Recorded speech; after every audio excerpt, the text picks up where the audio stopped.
Hello everyone. Today we are going to study activities. So in economics there are two types of activities. One is non-economic activity and the other one is economic activities.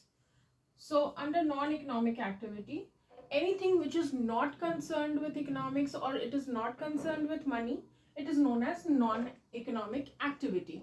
And any kind of activities which is related to or which is concerned about economics or money और wealth it is economic activity. तो activity दो तरीके के होते हैं, non economic और economic activity. Non economic activity by the name itself you can understand कि इसमें कोई भी इकोनॉमिक चीजें नहीं होती. कुछ भी जो वेल्थ से रिलेटेड हो, कुछ भी जो पैसे से रिलेटेड हो, कुछ भी जो कि इकोनॉमिक्स से कंसर्न हो, जैसे प्रोडक्शन कंजम्पशन ये सब से रिलेटेड हो, वो सब. For example social activities, anything which is done for social welfare is not considered a social activity, क्योंकि उसमें अपने हिसाब से और अपने मन से उसको करते हैं social activity को. That is why no money is related over there. Political activity, so if suppose some योजना comes out, कुछ योजना हो गया या फिर जो भी स्कीम है गवर्नमेंट की वो आती है और उसका हम बेनिफिट ले सकते हैं, उसमें हमें पैसे नहीं देने पड़ते. So no exchange is taking place over there and that is why political activity is also under non economic activity. Religious activity, जब हम घर में पूजा पाठ कर रहे हैं या फिर अपने मजहब के हिसाब से कुछ भी एक्टिविटी करते हैं which is comes under religious, तो वो हो गया आपका नॉन इकोनॉमिक एक्टिविटी, क्योंकि पैसे का कुछ उसमें काम नहीं है, वो आपकी भावना है. Charitable, suppose we are giving away something out of our will, तो वो भी एक नॉन इकोनॉमिक एक्टिविटी हो गई. पेरेंटल, जब आपके नो पेरेंट्स आपको कुछ भी करते हैं आपके साथ, आपको पालते हैं, आपको खाना दे रहे हैं, their love, affection, relationship, everything will come under non-economic activity. So these are the non-economic activity, whereas the economic activity will be consumption, production, exchange, investment and distribution. ठीक है, ये सारी जो एक्टिविटी है that is economic activity. Consumption means use of any goods and services are consumption. Suppose you are eating something, you're wearing clothes, you're, ये सब कहाँ से आ रहे हैं, ये सब आप खरीद के घर से लाते हो, खरीद के लाते हो घर पे. So that's consumption. Second is production. So anything which increases the value of goods and services, which increase the utility of goods and services. Utility मतलब क्या होता है?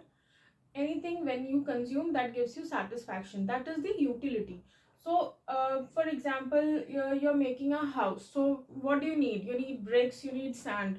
So getting all the raw materials and then constructing the thing is known as production. तो उसकी हम value बढ़ा रहे हैं. अब सिर्फ बालू और सिर्फ ब्रिक्स का तो कोई वैल्यू है नहीं, उनको जब हम मिलाते हैं, कंक्रीट बनाते हैं और उसके बाद घर बनाते हैं, तो उसका वैल्यू ज्यादा होता है. सो that is why production increases the value of goods and services. So that is also an economic activity. Exchange, anything which is bought and sold, कुछ भी खरीद बिक्री करते हैं उसको कहते हैं एक्सचेंज. अब इसके अंदर एक अच्छा वैल्यू आ जाता है, एक अच्छा वो सेक्टर आ जाता है इकोनॉमिक्स का, which is known as product pricing. So product pricing is determined by the economic conditions, और डिफरेंट मार्केट में वो अलग होते हैं. फॉर एग्जांपल प्राइस हो गया और क्वांटिटी कितनी है, वो सब मिला के उसका प्राइस डिटरमिन होता है. ठीक है, क्वांटिटी कैसा है, कितने रॉ मटेरियल्स लगे हैं, there are various other factors which will determine the product prices. ठीक है, so that is product pricing. Investment, investment is production of capital goods. अब capital goods क्या होता है? Capital goods are those goods which can generate income. ठीक है, जैसे machinery हो गई. So production of any machine, अगर वो मशीन हम बनाते हैं तो वो मशीन जो है आगे चल के कुछ और बना रही है जिससे हम इनकम जनरेट कर सकते हैं. So that is the investment. Investment on the other hand, capital हम इसको अपने पैसे को भी बोल सकते हैं. If you go and do the FD तो रिटर्न में कुछ पैसे आते हैं, that is also an investment. Distribution, now distribution is also an integral part of economics, जो पढ़ते हैं आगे चल के. And factor prices comes in under distribution.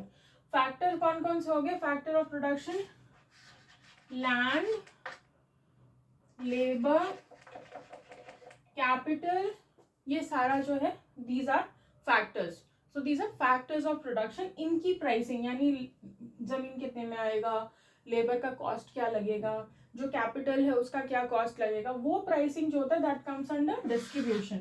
So that is also an economic activity. Now there is a catch. Non-economic activity may be these activities are indirectly related to economic activities. For example, social activity आप जो भी कर रहा है वो बिना पैसे के possible ही नहीं है, या बिना exchange के it is not possible. Political also, some construction is going on, किसी को building दी गई है लोगों को गवर्नमेंट की तरफ से, तो वो बिल्डिंग बनने में भी पैसे लगे हैं. So in that way it also comes under economic activity. Religious, पूजा पाठ आप करते हैं, जब तक आप हाथ जोड़ के अपने मन से जो भी कर